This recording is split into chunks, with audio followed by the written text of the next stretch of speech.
Alrighty, folks, this is the afternoon session I have been looking forward to all week. This is where we talk about getting rich in This 2026. doesn't work.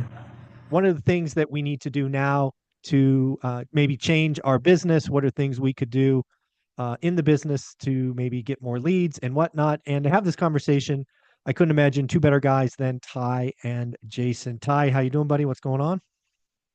Doing great, man. Congratulations to the community. 500 plus. And Yeah, man, congratulations to you, Michael. I appreciate that. Jason, what's good, man? How are you?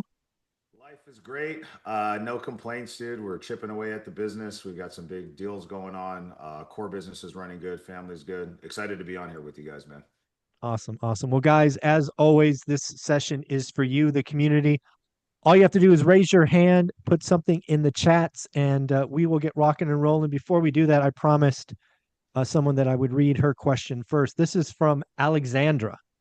So I'm going to read it, and we'll see where you guys want to go with this. So, how do you handle growing a team and growing workload with your business? Do you invest in flips or real estate anymore? So talk about your business currently with project managers. How would you recommend someone trying to grow their volume in deals and take on more projects while being a solo operator? Jason, we'll go to you first. Think of this as somebody that has a day job, but they're looking to do more volumes. How do they hire teams? What do you do? What are your thoughts? Man, we're going through this right now with my team. Just for context for everybody that's on the call, I'd say 2 years ago, we had a pretty lean operation where I was still wearing most of the hats. Monthly overhead total with marketing and payroll and everything was maybe 30, 35,000. And now we're at about $115,000 a month. And we've gone from a team of, me plus one or two stateside people that were local and a handful of VAs to 13 or 14.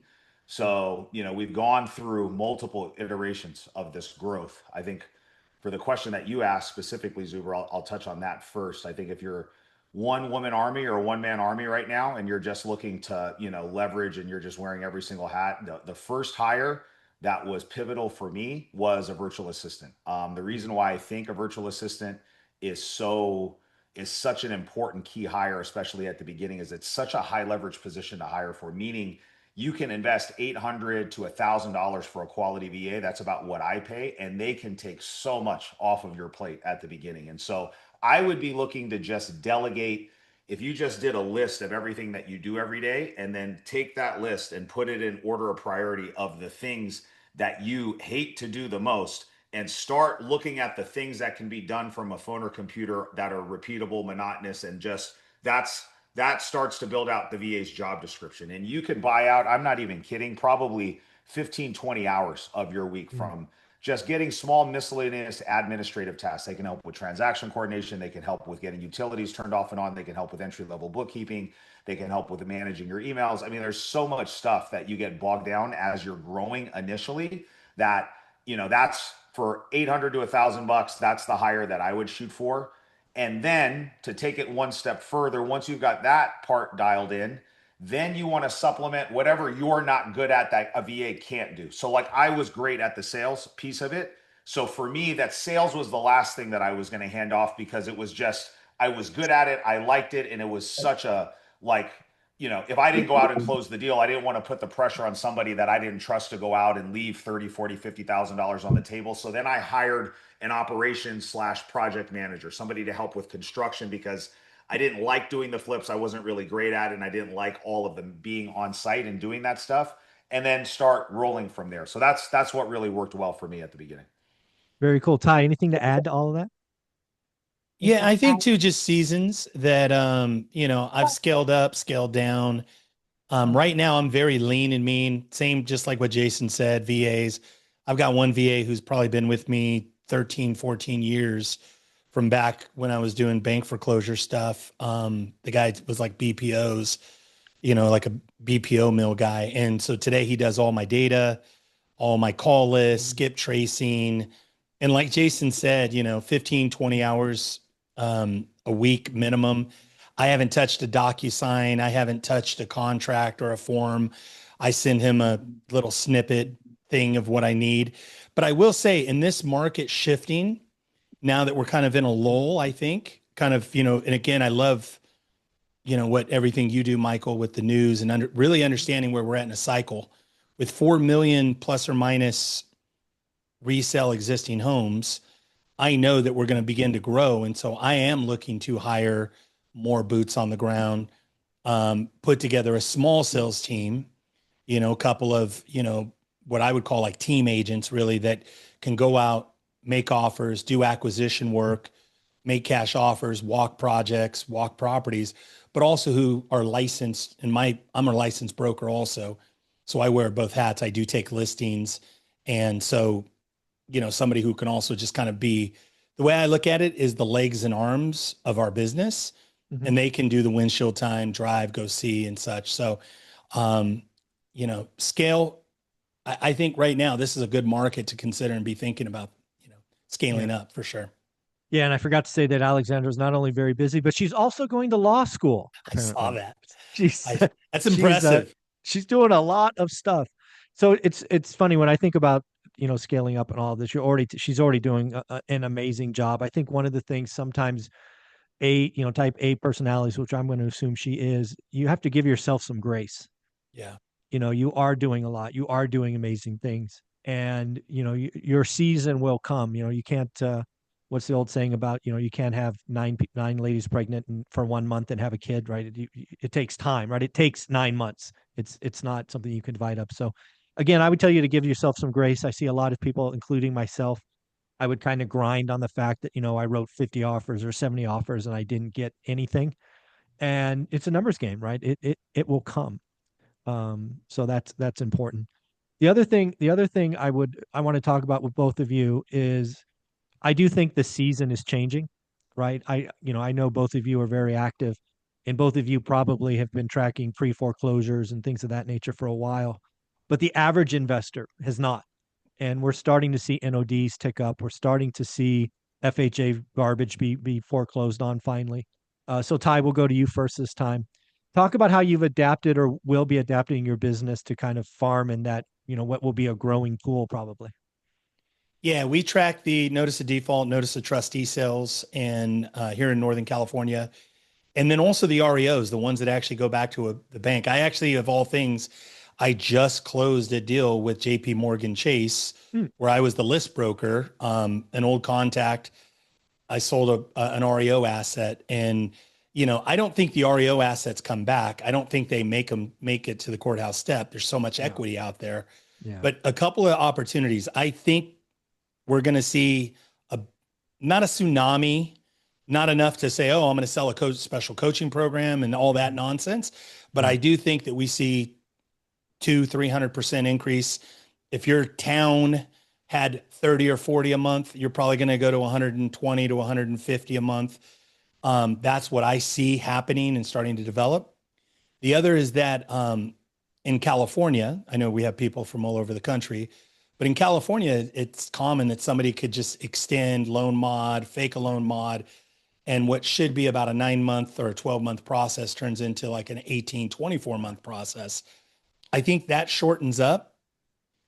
And then the other thing I would suggest is that it was interesting. Ron LeGrand, if any of you guys know who Ron LeGrand is, Ron did a thing this week and he invited me to come and whatnot. He did I think he calls it the Quick Start School.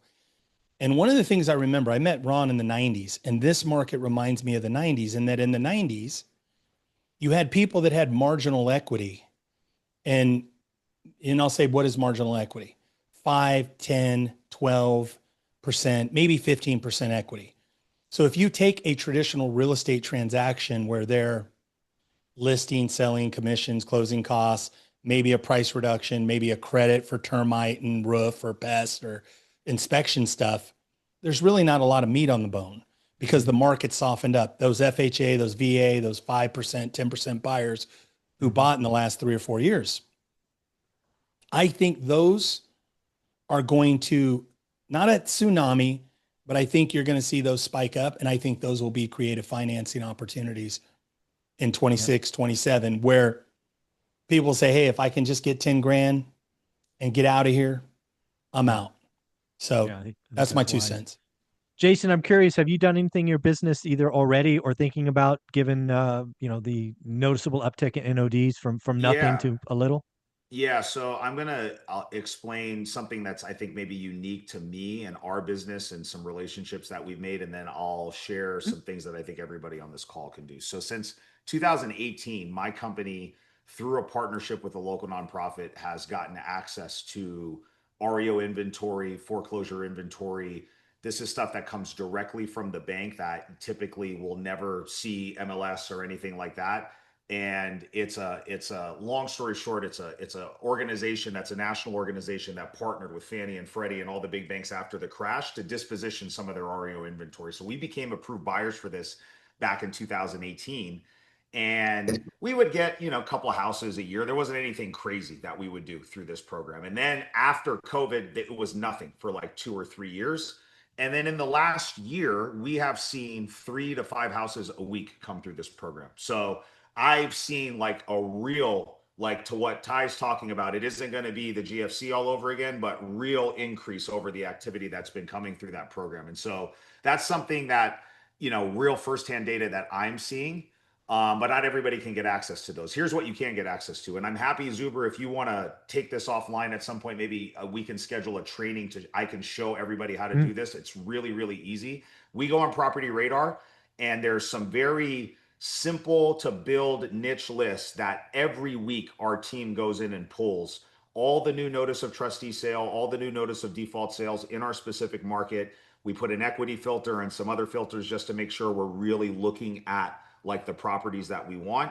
And in like Fresno County, there's 2 to 5 a week. There's not this huge inventory. And if you want to go direct to seller, especially with the people that are new notice of trustee sales, those people have a shot clock on them, and it says right on the notice of trustee sale when the date of the auction is, the time, the address, what the house is being auctioned for. And that's a really inexpensive way to get in front of highly motivated sellers, right? So the flip side of that coin is you're going to have a lot of competition because it's very easy to access that information and lots of people go after it. But if you're looking to go off market direct to seller with people that need to make a decision in the next 30 to 45 days, that's one of the best ways to do it without spending a ton of money. And my team does that pretty regularly too. And we're seeing more there as well. So Yeah, and I that's agree one of the with everything that reasons you guys said. I like Property Radars is especially for a full-time employee like I was. You can not only set up the search, but you can set up the mailers, right? You can pick the Yeah. postcard, you can pick the message. As soon as something hits, it goes out. You don't have to think Yeah, you about it. just set the search parameters once and it'll just update. So like every time you get a new one, you can set it up so it Bang. emails you. So if a new property that meets that criteria pops, and you can just Yeah. literally pick up the phone call, drive over there, door knock them, send them a piece of mail, whatever it is that you want to do. But yeah, that's one of the most effective ways to get in front of highly motivated sellers. Alrighty, guys. Let me know in the comments below or after this in our school community if you want to have a session with Jason one of these Sundays to actually give you some hands-on training. Let us know if that'd be of interest to you. And I'm sure, like you said, we can make that happen. Um, you know, I'm thinking about, 2025 closing up, and we'll go to you first on this one, Jason. I'd love for you to kind of step back and kind of do a self-assessment on 2025 for you and your business first, then look out at 2026, and then maybe just think about the community of real estate investors. Because I think in general, real estate was tough in 25, especially if you're an agent, a broker, transactions are down. Affordability sucks. There's a lot of negativity. But also if you survive 25, I think you're going to have, amazing stories and calluses to just crush it the next Yeah. decade. So, talk about how you see 25 and then 26. The words I just the words that jump to mind when I think about 2025 and the real estate market and our business are inconsistent, uphill battle, just a grind and a slog, just down in the trenches every single day, working 2, 3 times as hard to make less money than what we're used to making. And that's Yeah. just the reality of the business right now. And That was anybody else that 25. tells Work you, three times anybody as else much and make half as that tells much. you anything different is fucking lying to all of you guys. So just don't believe the hype. There is no easy money right now. Yeah. Like take it. I'm going on year 12 in this business. Ty and Zuber both been in here longer than me. They can attest to it. Yeah. This has been a challenging year. And so I'm a little bit of a masochist. So like my mind goes to the, like, if it's challenging for me, And Right. I'm as dialed in as I have ever been. Like, we have never tracked and measured and trained and held accountable, or, like I said at the beginning, made the investment that we're Mm. making into marketing and team and all of that stuff. We have never been more dialed than we are right now. And it's still a grind for us this year. So I can't even imagine the fly by night people that are just, kind of like used to making easy money. I mean, they have to be hanging on by a shoestring at this point. They're gone, So Jason. They're just yeah, gone.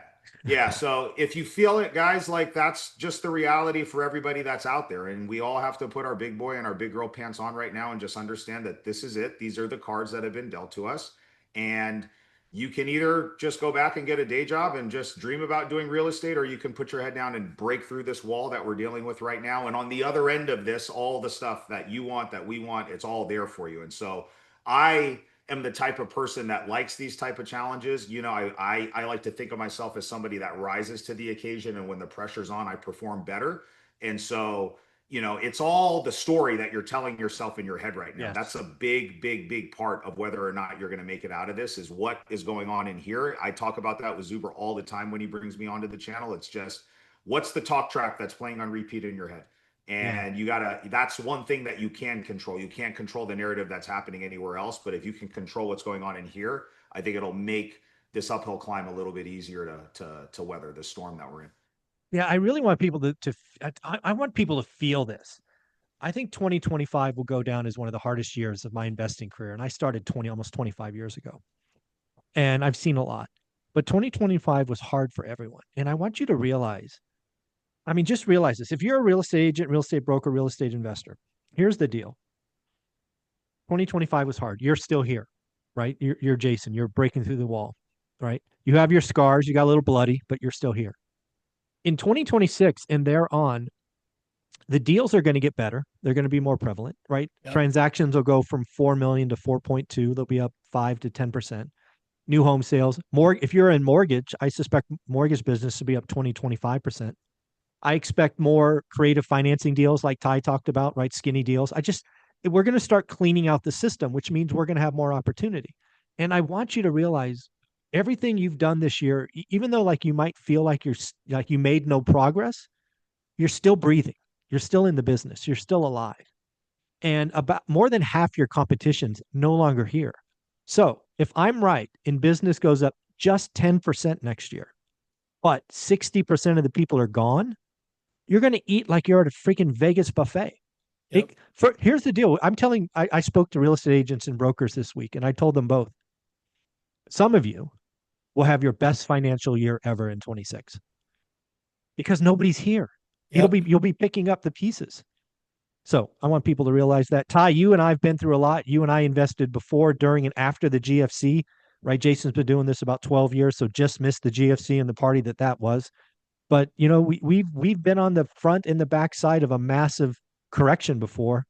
What say you as you wrap up 25 and get ready for 26? Completely echo what Jason said, man. I have worked my ass off in 2025 more than, the only other time that I worked this hard was in 08 when, I was doing BPOs till midnight, 1 a.m., on a, web 1.0, but this market's different. And the way I would describe it is weird, and that, just some things don't make sense. Like, you'll get a really sellable property, a great property, or you'll see a project and it goes 60, 90 days on the market, expires. And then a few days later, we put together a creative deal on it, right? An investor shows up after. The investors weren't even interested, but then it expired. And now all of a sudden, and the seller's super motivated, right? And he's ready to go. You'll see things like that. And the way I love this, because Michael, everybody here, go find Michael's 53-year spreadsheet. What is it called, Michael? Where can they find it? I think it's the 54-year spreadsheet. You can find it on my website, onerentalatatime.com. It's free. Just put your email address and you'll be sent it automatically. This is a great tool because I've been looking at that at least once a month. And what I can see is a pattern. We're in this trough, and Michael's been talking about it, but you have a lot of things you're talking about in the daily news. We're in this trough. And the difference, though, is that unlike 08, 09, there is a ton of equity. The other Mhm. thing is there's a ton of capital out there looking for a safe home. So I know Jason, I believe Jason raises capital, Mhm. is a great capital raiser. Michael, you've done that in the past. There's a bunch of equity on the sidelines and in the stock market and other, investments. It's just, I think this market is going to be such a great opportunity. And the thing is that if you're really paying attention to the buy box and you really know your market, you will absolutely crush because you can go in and know, okay, this is where my numbers need to be. This is what my carry cost, days on market, all of that. So I'm excited. I love the title, How to Get Rich in 2026, right? Yeah. I think it's a huge opportunity. I think this community is a lot of people are going to blow it out of the water. Yeah. The other thing I wanted to talk about with you, and we'll get to some of the comments here, is I know we're talking about getting rich in 2026, but I can't help but hammer this one point, and we'll go to you first on this, Ty, and back to Jason. Um, we still got 6 weeks in 2025. And I have told everybody on this channel that I've done most of my deals and some of my best deals between Halloween and New Year's Day. Lots of people are already taking the year off. Thanksgiving is next week. Their heads in the clouds. They're thinking Yep. about twinkly lights and presents and all this other nonsense. And they're taking their much needed vacation to recharge the batteries.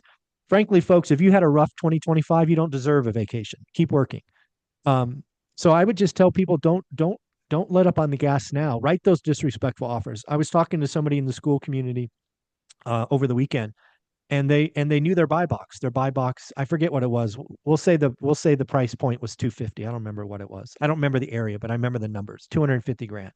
And he's like, Michael, I can't make anything work unless it's 190. And I'm like, great. Go write 50 offers at 185, and it's a numbers game. Somebody somewhere in that cycle is going to have to sell, and you're not going to get it for 185, but maybe you get it for 192 or 193, or it's a numbers game.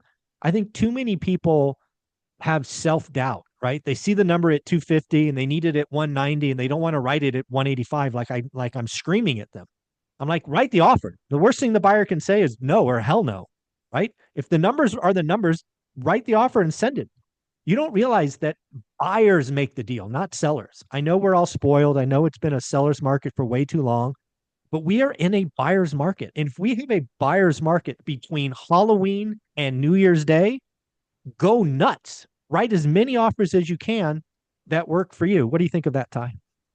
No, spot on. I think this market right now, there's so many motivated sellers. The sellers are like, where do I need to be? Deals even in escrow that have fallen out. Sellers like, just tell me, how do I make this thing go away? Like, what do we need to do? I'm done.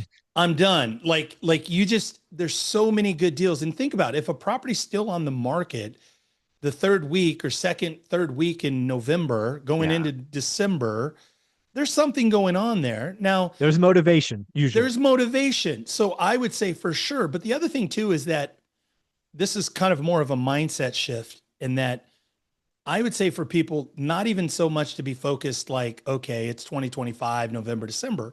2026 already started. Yes. So everybody I'm talking to and all of like my buddies and my groups and communities, I'm already like, hey, it's already 2026. Everything you're doing now is creating momentum. You want the habits. Michael and I were talking about, I said, hey, I've been getting up every morning, probably the last 6 weeks, getting up 4:35 a.m., going for a nice, crisp, cold walk. I was telling Michael, I was laughing. I was like, there was nobody. Usually last week, there were 1 or 2 people out, right? The week before that, it was 5. The week before that, it was 8 to 12. I'd see different people. Yeah. Today, I didn't see anybody on the walk. I love that. So the thing is that I would just encourage people, start now. Start making offers. You'll probably find a deal or two between now and the end of the year. But the other thing is just get into rhythm, get into the actions. Yeah. Jason, what do you think? You've done great deals, I know, between Halloween and New Year's Day. I know you're not giving up on 2025. What's your message for folks? No, we're maniacal in how we track everything. And the more that we've tracked, the easier it is to kind of see where the leaks are at right now in your boat, right? And so when you look at your sales funnel, the lever that we're pulling hard on down right now is offers made to sellers. So we track everything from lead coming in, qualified lead, appointment set, did we make the offer, did the contract sign, did the deal close, and it's everything right now is all on offers. So we are going back, and for reference for everybody that's on this call, my team closes at about a 25% clip. And that's pretty high for kind of like our type of business model. 30% sure. is like elite, so we're good. But just as a frame of reference, like we do this all day, every day. All we do is eat, sleep, and breathe this, and we're only closing 1 in 4, guys. So if you're not making offers, like you're not even in the game, you're just on the sideline participating. And so everybody here that's struggling, I would really encourage you to have a target for the amount of offers that you want to make every single week, and then use that as the baseline to track over, let's call it a quarter. That's probably the smallest sample size to get you an actual conversion ratio that makes sense. And then you'll see, okay, all right, every week I need to make at least, call it 5 offers. That's 20 offers a month.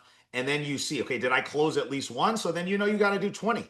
And then what that does is over time, if you stay consistent, that ratio should compress a little bit. You don't need to make 20. Maybe it's 18, maybe it's 15, and you'll just get better. But it's such an easy metric to track and manage. And most people just don't do it consistently enough because of all the things that you talked about, the doubt, or they're worried about what the sellers are going to say. And you just can't care about any of that stuff. Your numbers are your numbers. The offer works for you at this price, Mr. or Mrs. Seller. If you want to press the easy button and you want to trade some of the equity that you have in your house for a fast and easy sale, then we are probably the right option for you. I can tell you right now, we are not the right option for everybody else.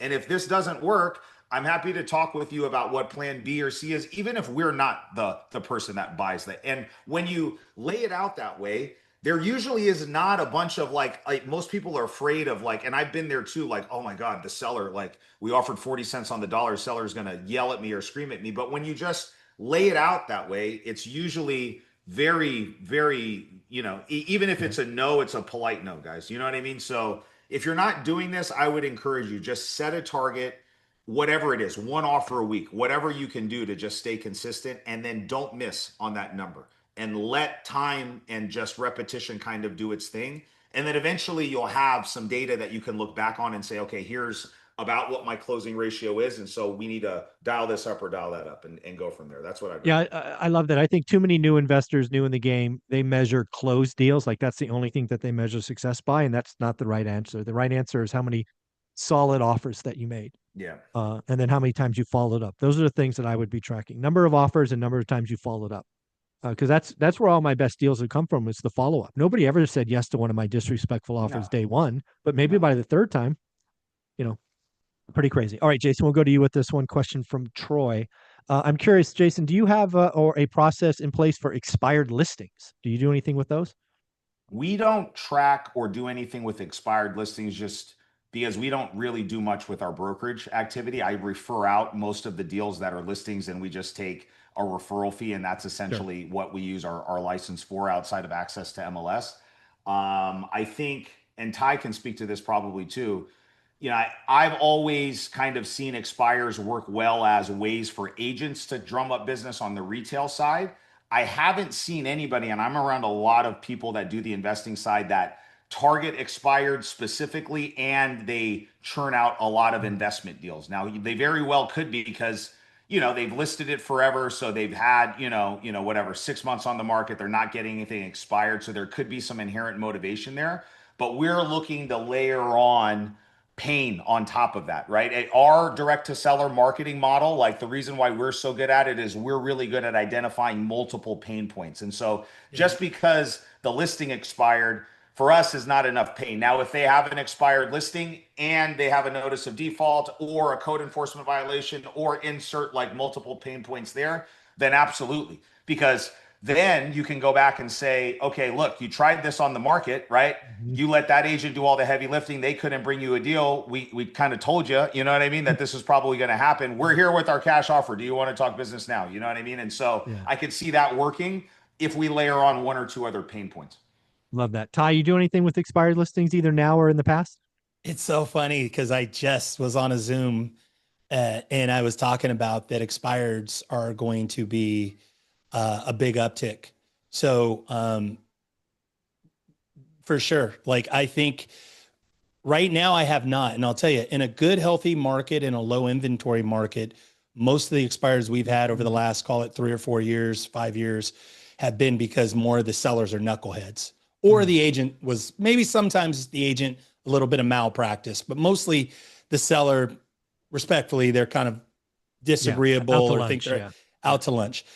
What's changed is that exactly what Jason said is that kind of I told you so, that they looked at a cash offer. And here's what really changed my mind. I talked to 2 different leads that were in our leads that VAs talked to, that I was doing some lead follow-up. Hey, let me get on here, call. And the lady goes, oh, well, you know, when it came off the market, and she started saying that, I'm like, what? And I'm looking, I'm like, this wasn't expired. And I looked at the notes and I look it up, expired listing, 2 of them this week.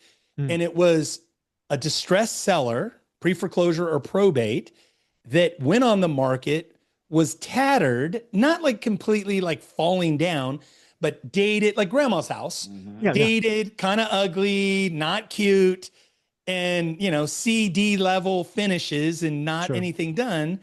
And agent, you know, so the agent overpriced it and it expired. And now she's like, well, I don't know. I really think I probably want to do a cash offer this time, but I'm waiting on, you know, whatever it is, her timeline thing. XYZ, yeah. So I just think for sure, that's interesting, because if you actually tied those 2 concepts together, we talked earlier about the rise in pre-foreclosures and whatnot. I'm guessing, again, having been through the last crisis, you miss a couple of payments, you get in touch with your bank, you tell the bank you're going to sell the property, they probably give you an easy 90 days to list it. You send them the MLS close, you know, the contract. But yeah, to your point, and maybe there's something to follow there. At the end of 90 days, the pressure goes back. It's a small number, but there is some distress in there. It's a small number. It's growing. But this is interesting. I used to coach for Tom Ferry. Tom Ferry was one of my best friends, you know, for a good friend for a long time and still friends. One of the, and he's talked a lot about this in the agent world. Unlike the market we've been in for the last 15 years, we're now in this weird kind of almost like the 1990s, where you are going to see expireds are going to be normal. So December 1st, big spike in expireds. Same thing, January 1st will be like Christmas all over again for expired listings. Expired listings are going to come back. But again, a lot of them are going to be retail that'll relist, look for a different broker maybe. There is a small percentage of those that are distressed. So I think, I think he's onto something. Yeah, I like that. What are the best ways to find financing currently? This question is from Joe. I'll go to you first, Ty, since you're on the screen.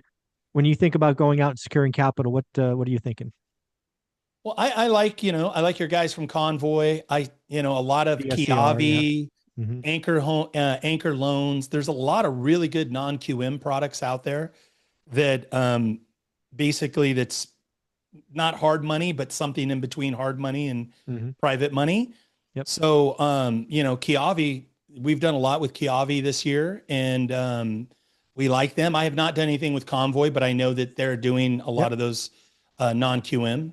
And then I also think too, just smart friends and family money. If you have relationships and people that want to participate, I think, raising a little bit of private capital, if you know what you're doing and you're not learning on somebody else's dime, I think that there's definitely opportunities to go out there and maybe do some cap raising if you're a good operator and you have experience. Yeah. The other thing I was saying on financing is, again, in this environment, especially if you add in the end of year pressure, you never forget seller financing.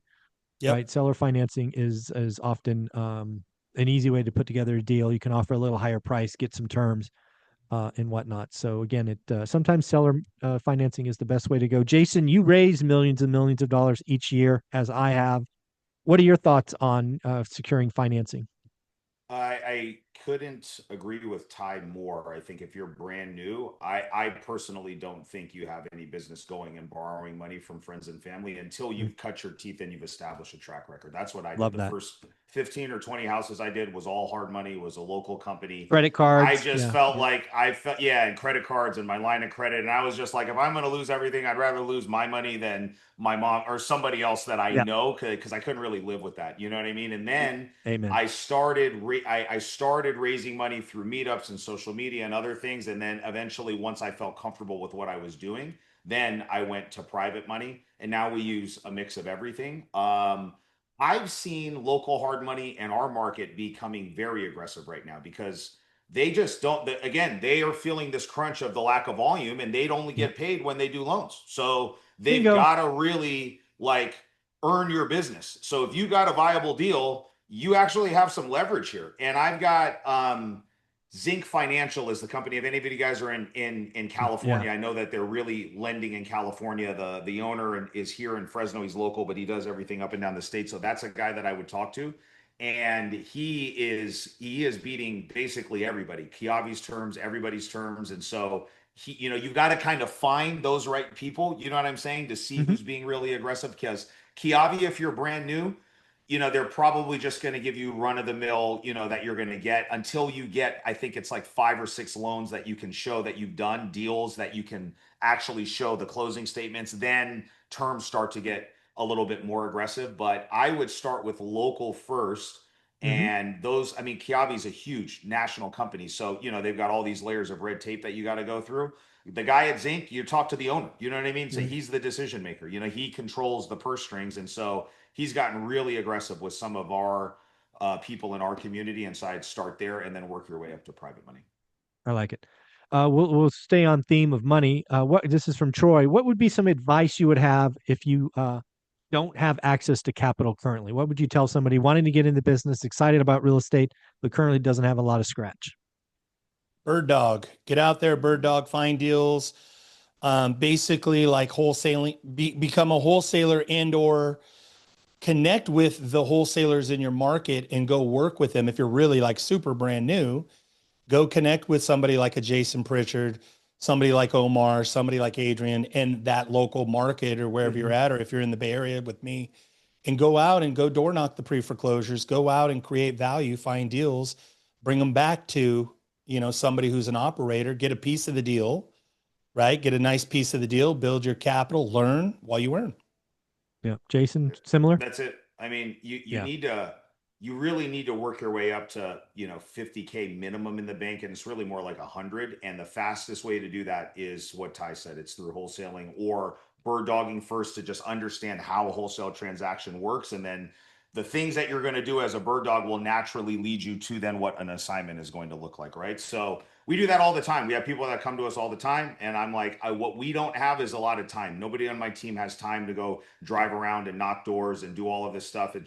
It's great at the beginning when you have more time and less money, but as you grow and scale, for somebody like me, I just don't have the capacity to do that. So somebody that's willing to go out and do that dirty work and come back and bring those opportunities, we will absolutely not just pay you, but we'll show you how to do it, and Mm-hmm. we'll encourage you to go do it on your own. You know what I mean? Yeah. Like, I think, it's Go not do like, more. yeah, there's no trade secrets here. So it's like, yeah, it's like, Yep. do this, do this, do this, do this, get a few deals under your belt, get some money in the bank. And then when you're ready to go fly the nest, then we'll be a buyer for you, hopefully at the Mhm. top of the list, So yeah, I'd Yeah. say start there. And again, this sounds, elementary, but it works, right? I know people in Fresno, in the Central Valley, who started this way and now are doing their own things, right? So it works. The other thing, let me add this too, because a lot of the people that I know that are hurting in my market don't know how to source their own deals. That's the biggest problem that they have. So this bird dogging and wholesaling, it's like the prerequisite to deal sourcing. So if you get good at that, then you've kind of unlocked the biggest piece of the puzzle that most people are missing, like the ability to self-generate opportunities, right? When deals are flying around and like money's maybe a little bit more, important because we need the cash to buy on it. That's great, but that's not the market we're in right now. So Yeah. your ability to go source deals will always dictate the amount of leverage that you have. You know what I mean? So like if you can get good at that, it's a skill that will pay you like in perpetuity for as long as you're in this business, guys. And so it's Yeah. just I I just, for whatever reason, I just have always focused on that. I have never taken my eye off of that ball. And that's, even though it's been an uphill battle for us this year, we're still very profitable. It's not like we're Yeah. not making any money. So it's just a lot of work. And I attribute that to the fact that we've never stopped marketing, we've never stopped lead generating, we've never stopped refining our sales and acquisitions and our negotiations. Things like that front end of our business is what we excel at. And that's why I think we've been able to navigate this market that we're in right now. And if I were going to do this all over again, start from scratch, I mean, that would be what I'd be laser focused on. And if you can do that, you're going to insulate yourself from a lot of the ups and downs that a lot of people experience in this business. Cool. We'll kind of bolt onto this question from Joe that just came in. Would a beginner need an agent or a broker to bird dog, e.g., finding free foreclosures? No, you just need a wholesale investor, somebody who's active and really is a good operator that knows how to transaction engineer, that knows how to put together deals, negotiate, that understands the acquisitions, and whoever you connect with that's a deal maker, a transaction engineer that knows how to put together deals, they'll have an agent or broker if it turns out to be a retail listing, and you'll get a thank you card with a couple bucks or whatever. Yeah. But at the end of the day, yeah, you don't need to license any of that. You do need access to information. So PropStream, Property Radar, things like that are absolutely paramount. Mandatory. Yeah. Mandatory. You That's what do you the need. business without it. If you're not licensed, you're not going to be able to do the business without it. That's your source of data. That's going to be the source of the leads that you're going to reach out. That's how you're going to run comps. That's how you're going to pull seller information. Everything that you need is in. We use Radar. We've used everything, but Radar is what I recommend, and it's $100 a month. So it's a cost of doing business. You have to have it. Yeah, Property Radar. There's a link in our school community. You can go check it out. But yeah, it's that's you don't need to be a licensed, but you need the data, and Property Radar is the way to go. I like it. There's a question from Steve, more about a landlord question. Maybe this one, I'll start with this one. Basically, seeing lots of incentives for rental listings, no app fee, first month free, $500. Wow, $500 gift cards. Woo. Do you think this is a seasonal trend or sign of something bigger? Again, I don't know where you are, Steve, but I know there are certain parts of the country, Phoenix, Austin, a couple other markets where a lot of new inventory has come on. We've seen more Class A inventory come on in some markets than we've seen in decades. And that's causing certainly a blip in the rental demand. We've seen rents soften pretty much across the smile, right? Washington, down to California and Arizona to Florida. I think that's a short-term blip.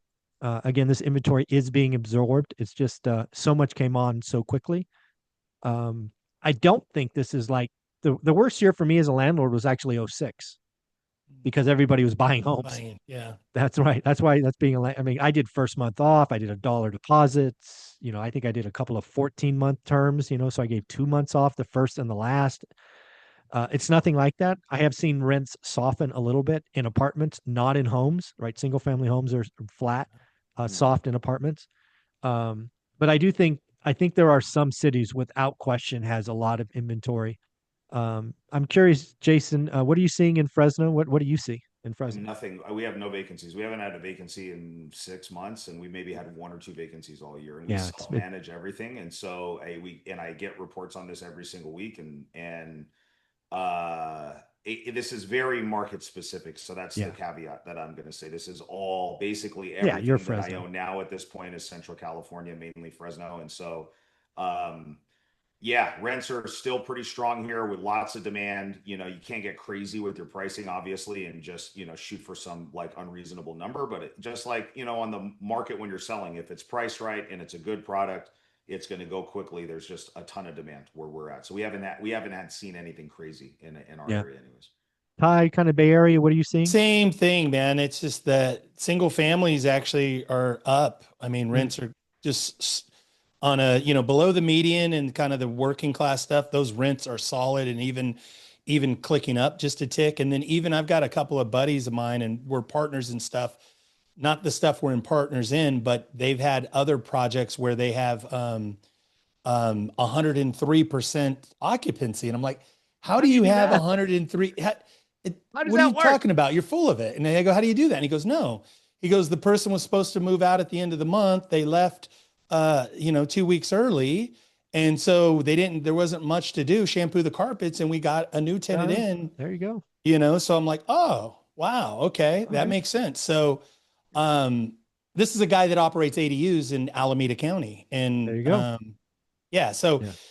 On the auxiliary dwellings, he's 103%. So and rent went up too. So very, very cool. So there's a question from Charles. If I find a deal, how do I find a wholesaler buyer to present it to? All right, we'll go send Ty, you're on the screen. Let's just say, so what would you do? That's the question. If you find a deal, how do you find a wholesaler or a buyer? This is a great question. So get to your local meetups, get to your real estate investor network. I'd be interested in putting in the chat where you're at and what part of the country.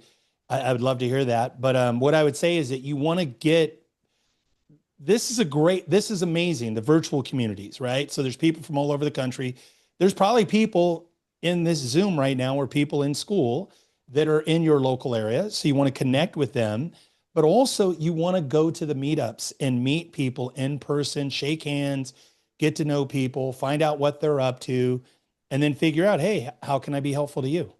That's really the question. How can I add value? How can I be helpful to you?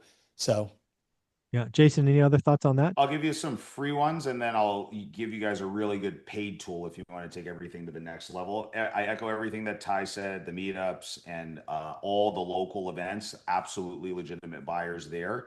If you go on Facebook, yeah, we have a group of 11,000 people just in Central California. That's all just real estate investing. And so we get people posting deals in there all the time.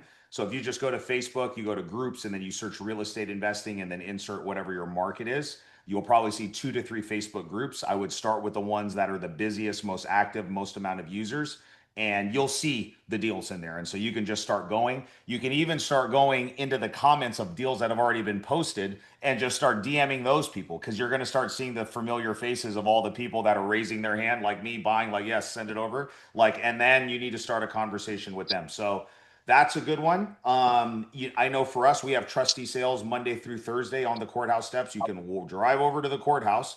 Every single one of those people has cashier's checks to the tune of hundreds of thousands of dollars on them. So they are absolutely legitimate cash buyers. And you can just walk around and shake everybody's hand and just have a 20-second elevator pitch, guys. You know what I mean? You need to get past kind of the nervousness of getting out there and shaking people's hands and talking to people, and you just got to do that. That's a quick and easy way. Literally every day of the week, Monday through Thursday, we have these auctions at our courthouse, and there's always people that are there that are legitimate cash buyers. So those are some free ones that you can do locally. The tool that I was going to recommend that my team uses, because we're wholesaling 50 or 60 deals a year now at this point, that's become a pretty big part of our overall business model, is a tool called Investor Base, BASE.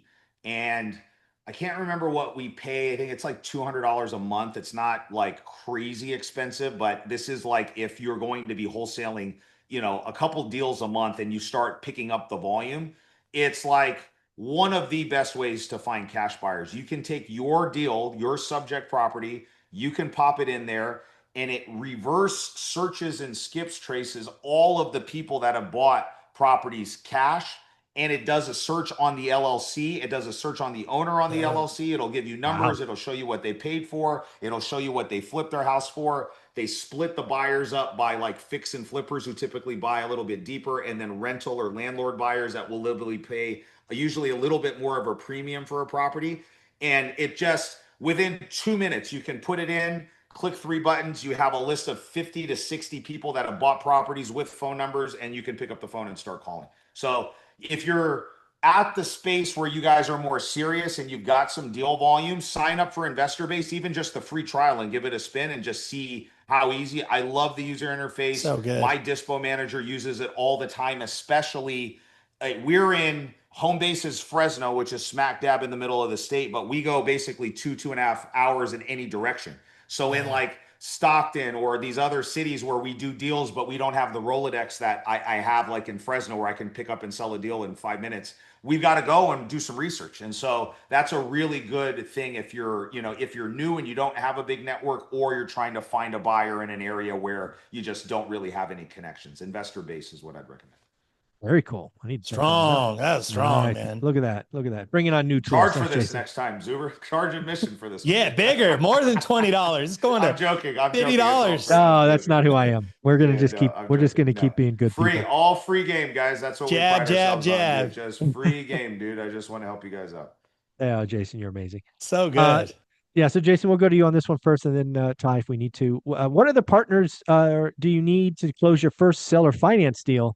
Find a local title company in my market. What the in-house legal? So, what are the kind of pieces in a seller finance deal, Jason? For us, we're doing one right now, and we've done, not a ton, but more than most people out here. You need a seller that's open to the idea of doing seller finance. That's number one. You're not going to do it without that, right? So it's just, again, Amen. line always goes back to finding a deal. Everything that we talk back is like, have you found the deal, right? So you want a seller, and the profile of the sellers that typically do the seller finance for us, they're usually older in age. They usually have properties that are free and clear. They usually have been in and around real estate, and they speak the seller finance language, because before of all this DSCR and hard money and all these, that stuff didn't exist back in the day, dude. Yeah. So In it's the like, 80s, they're this very is how they familiar. used to do this stuff, dude. Like when, Yeah. Zuber and Ty were my age, this is how they used to do all of this stuff exactly. back in the day, guys. So it's Exactly. like, that's it. So I when think you, he called when us you bring, old, Ty. yeah, when you bring up the idea of carrying paper or selling a note or doing that stuff, like using that jargon, you can usually see the light bulb go off with the seller as soon as you present it to them, because they get it. So you can almost reverse engineer the data that you're marketing to create the avatar of that seller. You can put an age, you can put free and clear, you can put that they've owned the property for a long time, you can put that they're a landlord, then you can market to that list.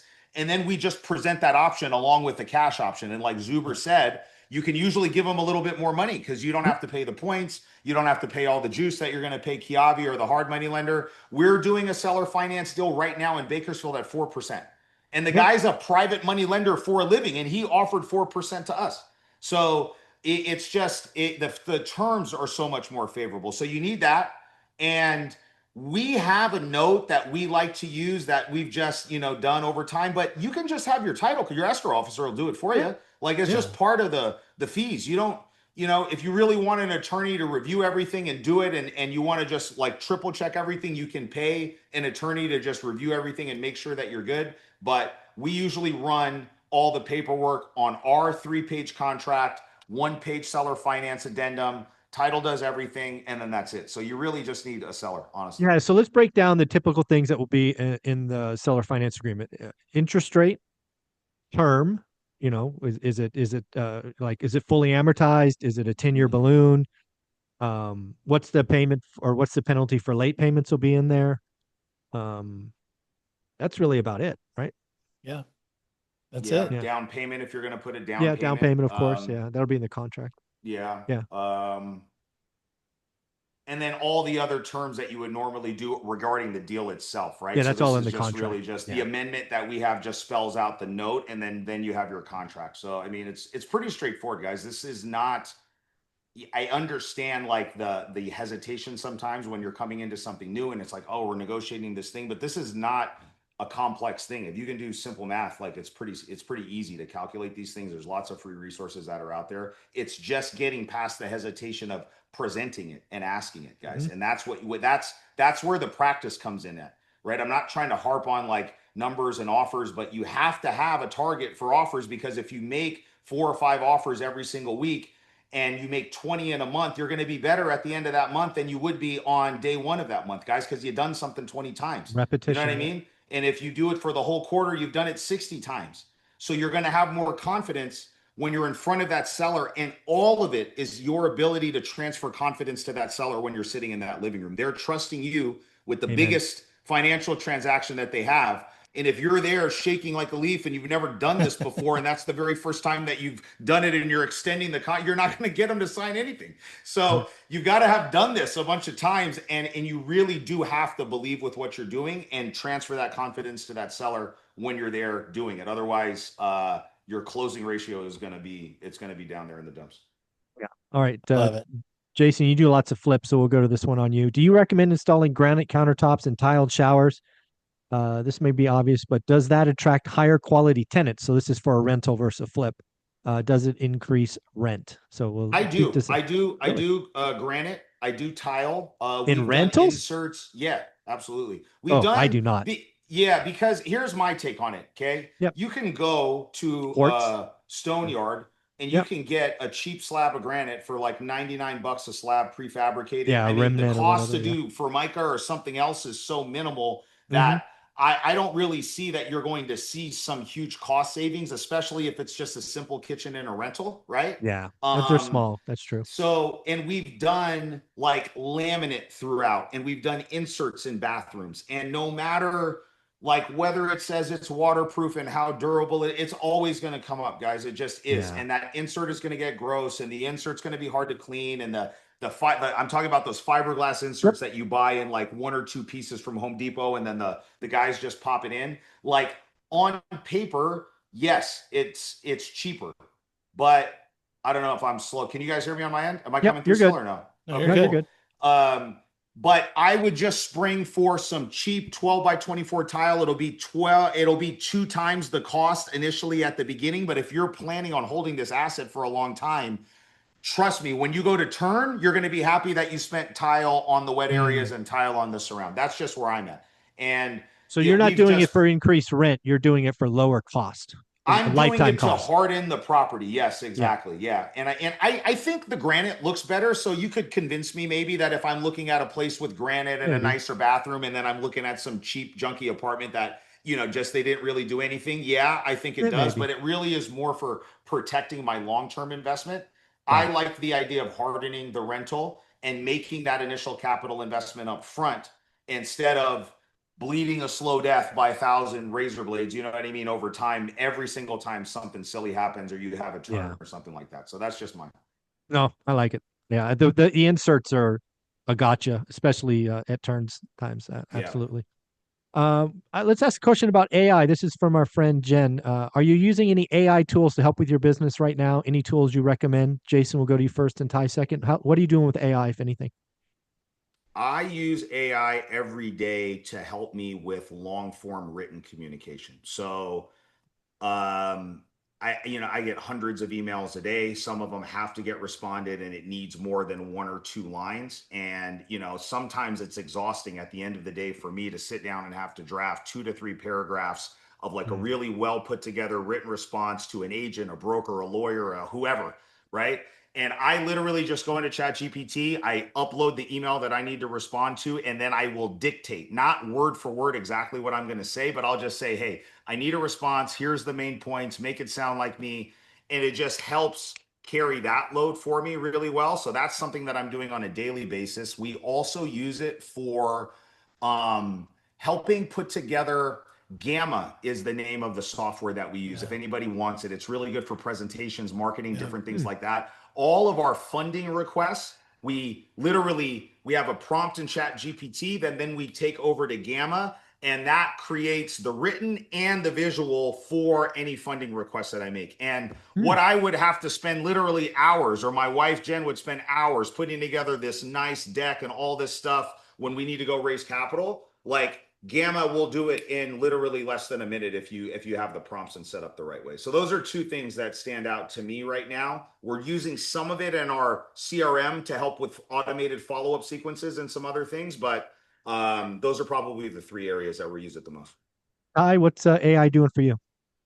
Gemini. I've got Gemini. So I work out of the Gmail suites, whatever. So my domain is parked in the Gmail suites. So I use the Gemini, and it's just literally, so when I'm clicking reply to an email, it's already auto-filling, or it gives me 2 or 3 options. Same kind of thing. I'm dealing with attorneys and such. So I'll kind of voice dictate what I'm doing right inside the Gmail. And then they have a button that says like either shorten, elaborate, or polish. And so, depending on who it's going to, shorten it, elaborate, polish, make it nice and neat and clean and grammar, and using that. I use Gamma as well. Gamma's awesome for like PowerPoints and presentations. And I'm fascinated, and I'm not doing it yet, but if anybody out there knows how to like do this thing where you have an idea about some social media content. What I really want and need is I want to be able to spend 30 minutes talking about what I want in social content. And then it creates a 30 days of here are all and I think Gamma can do it.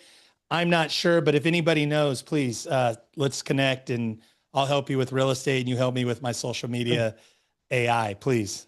There you go. I love that. Love that. I got a question from Kurt here. How do Jason and Ty see the creative side of the real estate seller financing or hybrid models going in the future? Ty, you're on the screen. You go first. I love it. Also too, so in the school community, this is a school event. I recorded something like 2 or 3 years ago for Michael, and you guys all have access to it. And it's probably like 8 hours of me just explaining And then I go through the California Association of Realtors, the state contract, and then how to add an addendum, what kind of language you want in there. I think for sure, I think seller financing is not a fad. I think seller financing has been around forever. It will still be around. I think subject twos done the right way are still very viable, especially in this uptick in pre-foreclosures and what we're going to see happen, I think, over the next year or two. I'm a green light. I think next year, I think 26 and 27 will be better than 25, 24, 23. Agreed. Going backwards, I think it'll be better than the last 3 to 5 years. So. I agree with that. I think we've had a lot of junk in the system, extended, pretend, delay, and pray. That stuff's going to get cleaned out, which creates motivation, which creates opportunity for creative financing. Jason, we've had a couple people ask about your larger land development that you mentioned at the school or at our Vegas event last year. I was literally typing a response to him. I'm glad that you asked. So yeah, we've got, it has been like the biggest learning experience for me as we've been going and doing this. So where we're at right now is we expect to go in front of the city council for Bakersfield on December the 19th to get our parcel map approved, which is a big milestone for us because that unlocks a significant amount of value. Right now we've got one APN, one piece of dirt, pile of dirt, and this parcel map breaks out into 5 individual parcels, our multifamily parcel plus our 4 residential parcels, and just the multifamily parcel by itself is worth more significantly than what we paid for the entire thing, right? So just that is a big unlock for us.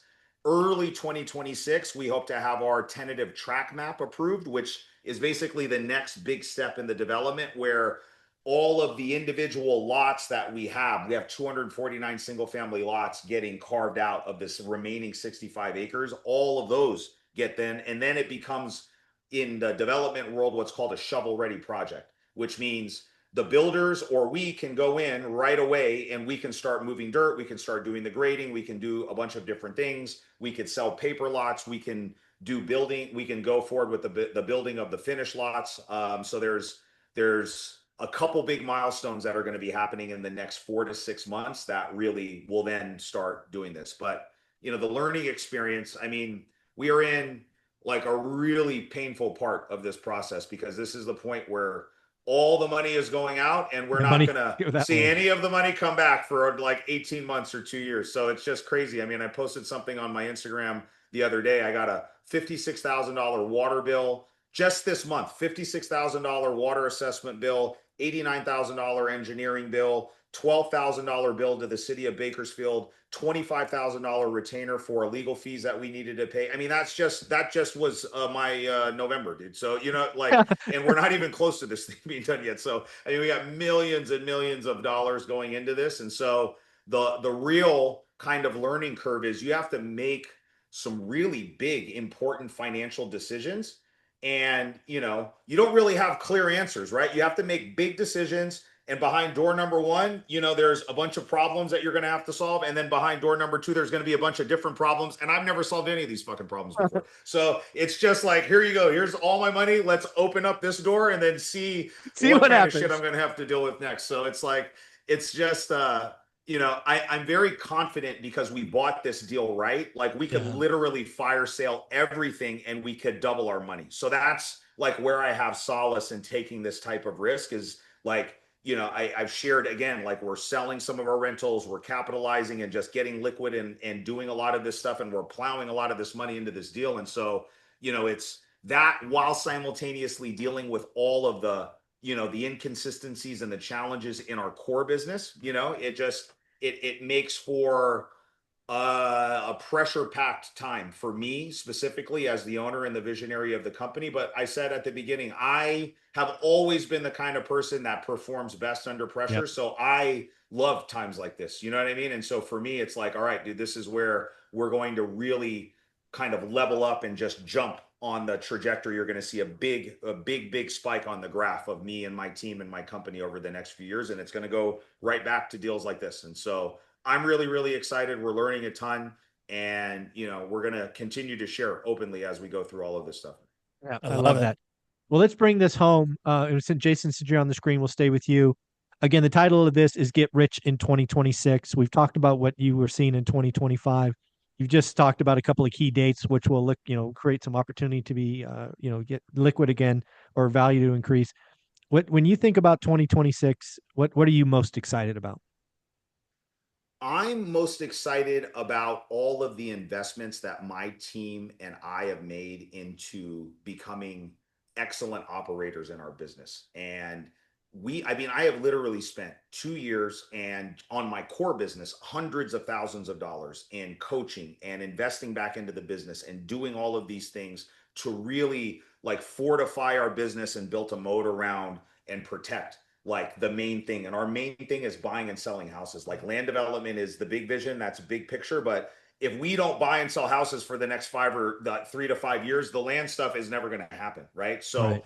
I'm so focused on just being the very, very best that we can be at finding distressed properties, buying them right, turning around and either assigning them to other buyers or us taking them down and selling them. Like that's it. I'm excited about that. I'm excited about getting in the trenches. I'm excited about the challenges that we've been experiencing because I know that it's weeding everybody out and I'm not going anywhere. So for me, like the only way I'm going somewhere is if I'm dead. That's it. So like that's only over my dead body is the only way that this is not happening for me. So I love times like this. I do really feel like there is some light at the end of the tunnel. And it's just For been sure. proven to me, guys, over and over and over again, that when I feel like a lot of the challenges and the obstacles, all of this stuff, the big breakthrough is always on the other side of that. So when you're feeling pressure like that, you can either retract or you can lean into it. That's what it's always been proven to me. And I've just conditioned myself to lean into this type of stuff because you're going to have to break through one way or another. It just doesn't matter. They're like not breaking through is not an option. So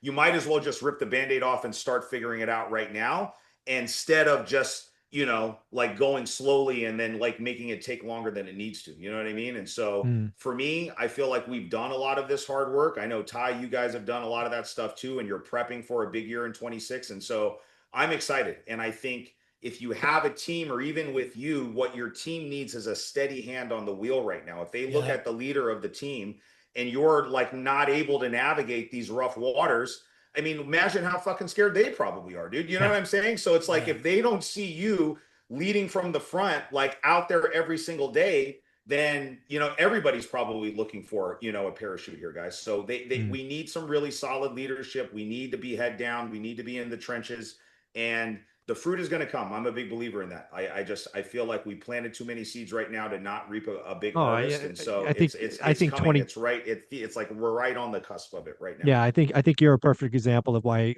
I was trying to communicate earlier that 2026 is going to be the best year for lots of people, because again, you've never stopped, right? You've never stopped marketing, you never stopped training, you lean in, you invest, and I don't, this is just outside looking in, dude. Half your competition's gone. And half of the other half competition that's here fucking sucks. So exactly. So I was just gonna say that. If I can't win, what does that say about me, guys? You know what I'm saying? So it's like if half the people are gone and the people that are here are just barely hanging on, if we can't clean up in 2026, then something is wrong with me. Yeah, I'm going to take you off Mount Rushmore if you don't clean up in 2026, man. Come on. So good, man. Jason is such a breath of fresh air. And I loved you, dude, when you did the interview with Brett Daniels, and even today, I am so glad you're here. I got so much out of this. I just want to say something too, that from your interview with Brent, Jason, and then something you talk a lot about, Michael, and it's very present to me, and probably my biggest takeaway from today that's kind of lingering is delayed gratification. Delayed gratification. And I didn't realize that in the midst of 2025, I'm working 3, 4, 5 times harder, 1/3 the results in terms of, like the play and the, whatever. And it's like, it's just like, this is the opportunity. Everybody else is quitting. Everybody else is on the sidelines. Like Jason said, everybody else sucks, so it's just staying in the game and being, like for me, it's like, put your head down, keep going, keep working, keep delayed gratification. It's all coming. And the thing too, is that like, man, think about what Jason, you said this with Brent, and Michael, you talked about this, where can you go 6, 9, 12, 18, 24 months, 36 months, where you're working your ass off and And but you're so focused on what you want and who you want to become. And then you wake up and you go, oh, I'm a multimillionaire. Hmm. Oh, I got all this equity. Oh, look at this great business I've built. Oh, and then, so just I think the delayed gratification is missing in our economy. Speaking of gratification, I've got to run because I got to get my boys to jiu-jitsu at 5:30. This has been great. Jason, dude, so much energy. Michael, thank you. School community. Can't wait to see you guys again. I got to bounce. Love you guys. Thank you. I'm good. I'm good, Zuber. So if you want to go a little bit longer, I'm fine. If anybody All right, else cool. I has can go to questions. 5:30, so we got 20 minutes. I appreciate it. Thanks, Ty. Yeah. Jason, we got a question came in that I wasn't sure we get to, so thank you for this. It is how do you know when it's time to start training others, trying to grow from being a sole operator into building a team? How do you know when That's you a do good that? question. You need to let your business dictate that. I think if your business can dictate it financially, and here's what I mean by that, your business has to be profitable enough to the point where it can pay you, it can still generate enough cash to have the operating capital that you need. I would say minimum of 6 months reserve. So just take whatever it means to run your business, whatever that number is, multiply it by 6, bare minimum. 12 is better. You need to have that amount of cash sitting in your bank liquid. That becomes like the new red line, right? So that's like the new zero in your account. And then if your business can actually afford to do those things, then you then have the opportunity and the permission to go in and start training other people. I think people get ahead of themselves and they start bringing people into a boat that is frankly like a halfway sinking ship as it is, because you got so many damn holes in the business that like you want to bring somebody on to delegate, but you don't even really know how to do the business the right way at first, right? And so that's why I start with, most people can afford $800 to $1,000 for a VA. All right. And you can start there, and you can go multiple VAs at the beginning, because you can use somebody that's really good in operations and admin to help with the tedious, monotonous stuff. And then you can get somebody that's maybe more sales based that can help with lead generation. Right. And so I would set some hard financial guidelines to say, in order for us to be able to do this, we need to be doing a certain amount of deals, certain amount of revenue. We need to have a certain amount of cash in the bank. And once we hit those milestones, and we got to get in the weeds to kind of figure out what that is for everybody individually. But like, those are the metrics you kind of need to let the business grow and mature enough before you start doing that. I'm only saying this because I've scaled too fast multiple times in my business, and I've had to go scale up, then let go of everybody, basically come back down, start from scratch again, build up again, and then do that cycle 2 or 3 times. And it's because my business was not mature enough and I wanted to grow faster than my financial capacity would allow me to do. You know what I mean? And so you just have to be really disciplined right now. So don't be in a hurry. Don't be in a hurry. And that can be hard for somebody like me to not be in a hurry, because I move at one speed, and that's full speed. So I'm glad you brought that up, because I do think there's a lot of folks that are in a rush to quote unquote build a big business, being more than a solopreneur. And I would tell you there's nothing wrong with being a solopreneur. I think that will be you can do a lot of amazing things. You're not the stress level's not as high. You don't have overhead. You don't, there's a lot. I think a lot of people just, like they don't feel like they're doing it if they're not they don't have a business. They don't have team members. The reality is we had 3 months this year where we lost money. We had 3 months that were just over break even. And then the rest of the year were solid months. But the mental roller coaster that you go through when you have a month where you lose $60,000, $70,000, and you got to pay everybody's payroll, you got to write the marketing check, you got to spend the $115,000.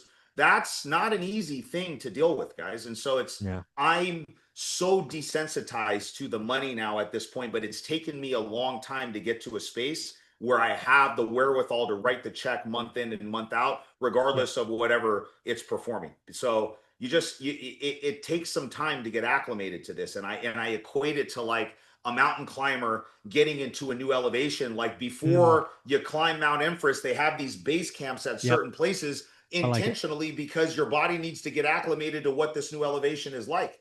And if you just try to climb it all straight you're going to kill yourself. You're going to kill your business. So have to be really methodical with the way you do this. And, for Lynn does investing, I get it. I'm in a hurry too. And you can learn this the easy way by taking advice, or you can learn it the hard way, which is losing a lot of money, which is I have done, guys. And that can be really, really painful. And you can have really difficult conversations with people that you love and that you trust and that have been there with you. And that's not fun. And so just a little bit more slow and steady. The turtle wins the race in the long Turtle in the wins the long race, man. in the I've long I've run. learned that after 30 years. Yeah. A lot of people have come Be into the this and tortoise. You want to be be the the tortoise. tortoise, not the hare, guys. Yeah, I've seen lots of people be the hare. They look impressive and then they go poof. I guess Jason, how do you manage your rental side? You've talked about land, you've talked about flipping, finding deals, but how do you manage the rental side? We have one VA who's a rock star. That's been my most senior VA. For sake of reference, she's the highest paid VA. She gets paid $10 an hour. So that's and 10 she's bucks an balling. hour. Yeah, like Wow. in the Philippines, balling, sending me pictures of her apartment, sending me pictures of her car, like all the stuff. Does very, very well over there. She basically does 90% of all of the tedious administrative work, right? So if we have a rental that's getting ready to come up that we're getting ready to market, she gets all of the pictures. She works with the property management software to get it distributed out to all the places. She fields all the initial inquiries. She screens those inquiries. She gathers all of the necessary documents. She sets up showings with our maintenance person. So we've got one full-time VA, one full-time maintenance person, and then I've got my COO Cade that kind of manages them. But before he was there, it was either me or Jen kind of managing these processes, right? So, start with the VA to help with all the tedious stuff, and then you're not going to have a portfolio big enough to warrant like a full-time maintenance person. So you have a handyman that you work with Yeah. or a contractor, and that's basically it, right? But the VA does all of that dirty work and provides us like a full put together rental package with an application, a background screening, an application fee, all of the supporting documents for their employers. And then I make a decision after they've seen it on who do I want to put in there. And you just use it. We use Appfolio for property management. If you don't have enough rentals to qualify for Appfolio, then you can use like a Hemlane, which is what we used to use, or a Yardi, which is what we used to use. Those are two really good ones that I'd recommend for people that are starting out. And I would not collect cash payments. I wouldn't take checks. I would just subscribe, even if you've got one door, to like a Hemlane and just eat the Collect, yeah. cost of whatever that is and get your tenants trained from the beginning. And I mean, in a Amen. good way, like you only submit your payment here. You only submit your maintenance request here. You only communicate with us here. Because God forbid you got to go to court Yeah. and there's an eviction. You want to have You a need the paper audit trail of trail. all the Yes. communication, guys. You know what I'm saying? All your rental documents get stored in the cloud on there. It just makes it so much easier, right? I was And the doing accounting. files and There's all this yeah. stuff and putting Yeah. for rent signs in front of the yard at the beginning, and just it's not an optimal way to spend your time, guys. You can do No. all of this stuff digitally right now with the help of one virtual assistant, and it makes it way easier, and it's worth the cost, especially once you get past 8, 9, 10 doors. It Mm. pays for itself then some. No, I couldn't agree more. I worked with him, Elaine Dana's the CEO. I talk to her every week. I've been helping them for 5 or 6 years now before it was a product. And yeah, just the audit trail, the going to court, all the data there. Now they're doing accounting, right? It's just all in one place. Yeah. It's just makes a total sense. Yeah, the Um, accounting, I think somebody's asking about the accounting part of it. All the bookkeeping is done, at all is least on there. all the ones that we have, guys. Yeah. So when they do their payments, you can link up your bank account so your mortgage payment can get deducted, the rent can come in, you can like account for all your expenses, and you get a nice clean P&L at the end of the month or the end of the year. So Yeah, so we did talk about Property Radar earlier. This video will be posted, so I'll download this and post it, so you'll get access to the parts that you missed. It's in there. But Property Radar is the tool of choice for Jason, myself, and Ty. It ties into mailers. It's especially for full-time employees, it's the best solution I've seen. It just allows me to automate communication on different lists, and the mail can be different. So, one thing that I love about you and Jen is you guys are obviously on the same page. You guys obviously live on social media. Like I mean, you share everything. You're open books. But the thing I love about you two guys is you've always talked about money. I don't think enough couples do that. I don't think you guys mhm. realize how unique you are, in the fact that you guys talk about money. So just hit on that, why it's important, those conversations. I mean, it's important because, I don't know what percentage of married couples get divorced. It's high. And Yeah, if you drew a line back, I would say the main reason why most of those people are fighting and arguing and lead to the divorce, reason one or 1A is finances. And yeah, it's I would just think. because people don't talk openly about their finances. And Jen and I were perfect examples of what like that couple, right? Where we kind of lived separately. I had my own bank account. She had her own bank account. I had credit cards that I wasn't really telling her about. She had credit cards that she wasn't telling me about. We paid everything separately. We didn't budget. And the only time we had excess cash in our bank, and it's just sad to say, but this is true, was when we got a tax refund. And I was making 100 something grand a year. This was back in, early 2000s. Jen was making close to that. So, I mean, we were dual income. And for Fresno in the early 2000s, like making 175 grand, I mean, we had a good living, but we had a new house. We had 2 new cars. We had all 2 kids, all the stuff that comes with it. And we just had no like grasp on the amount of money that was coming in versus the amount of money that's coming out. So if you're us back then, you need to understand money in versus money out. That's topic number one. Like nothing else. You shouldn't even be talking about investing, in my opinion. I mean, you can talk about it, but like if you don't have the fiscal discipline to understand I'm making more money than we're spending every single month, investing in real estate is probably not the right thing for you to do yet. We've got to fix that problem first, or simultaneously work on both. I think that's what we did, and I do think that that's reasonable, right? So get a handle on that, and we need to get that ratio in we need to get those things right? We need to be in the green. We need to have excess capital that's coming in, and then we need to get, Ty used the word delay gratification. We need to get really disciplined. Okay. Once we've got that ratio right, money out, we need to start whacking away at everything that we can that's not necessary. And we were like super frugal with everything for the first 5 or 6 years, up until the point where I had 50 rentals. I think I've shared this story. I never paid myself $1. We had flipped probably 75, 80 houses and had acquired like almost 50 doors. And that was when I first did any distribution out from my real estate company to me. And it was like a $4,200 check. And I still have it here somewhere in my office. And so like, you've got to figure out money in, money out. Then you got to get disciplined with money out, and you got to stay there. Then we got to grow the top line number as fast as we possibly can. And the delta between that is what we invest. All the variance there is what goes into your rental properties, guys. This is going to create a lot of tension. Frankly, I think at the beginning, if you haven't done this, and if you guys aren't aligned from the beginning, it's going to create some difficult conversations, and you have to be willing to go through some of those growing pains at the beginning to get to this point here, right? And, there's just, I don't think it's feasible, for a married couple, a husband and wife or whoever, like 2 people that are married. I just don't think it's feasible to find success as real estate investing if they don't have their personal finances in order. I can't see it working, because even if they do well on the real estate side, these bad habits are going to seep through, and that's going to start chipping away at that foundation. And you'll see that money go very quickly. And you're seeing a lot of it happen now with people that just, on a surface level feel like they've got it all together, but it's built on a very wobbly foundation. It's a house of cards. Yeah.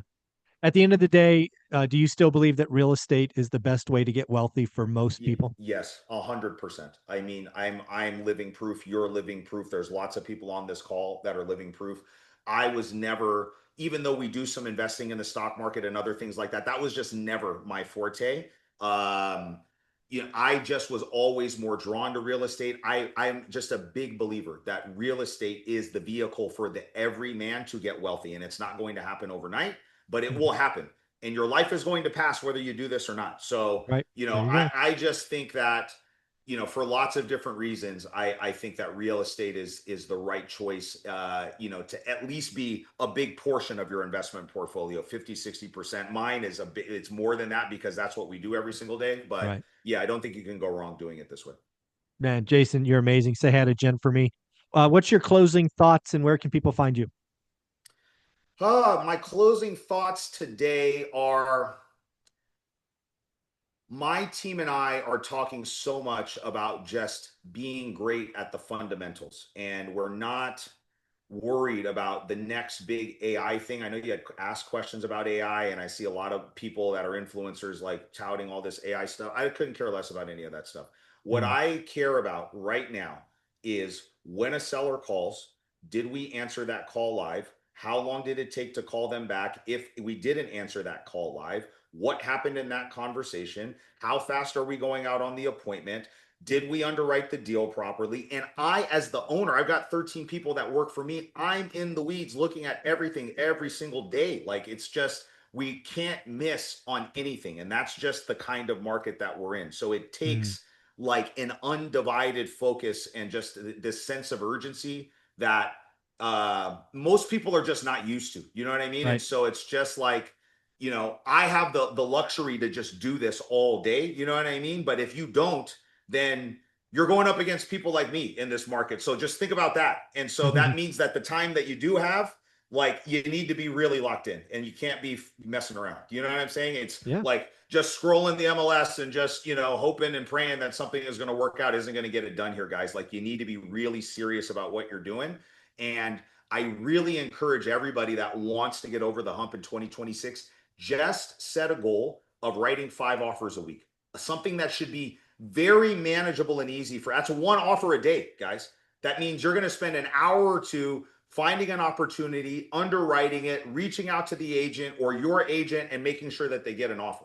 And just do that every single day. And you have 20 offers a week. And it'll probably take you at the beginning 40 to 60 offers to get a contract. So it'll be a quarter for you to get a signed deal, right? But it would be amazing to me that if you legitimately, if any of you on this call legitimately write 60 offers, okay? And you can show me proof that you wrote 60 offers, right? I'll give you something for free because I just can't see that. Like, I don't know what it is. I'll do something. I'll give you a free coaching. I'll do something to help you out. But if you can show me that and you're still not there, there's something that's missing either in your underwriting or something else, but you're showing me and Zuber and other people here that are willing to help. Like, all right, you've got the tenacity and the wherewithal to do, like you say, do the work, dude. Right. And that's the variable that most people are missing in the equation, is the willingness to do the work. And that's what we're doubling down on with my team. It's not fancy stuff. It's not AI. It's like, what's the fundamental stuff that got us here that's never going to go out of style. We're focusing on being the absolute best that we can be at that. And I think if you take that and apply it towards your business, I think you'll be successful in 26. And where can they find you? Jason Pritchard on Instagram and Facebook. That's where I'm most active, guys. You're welcome to reach out, send a DM.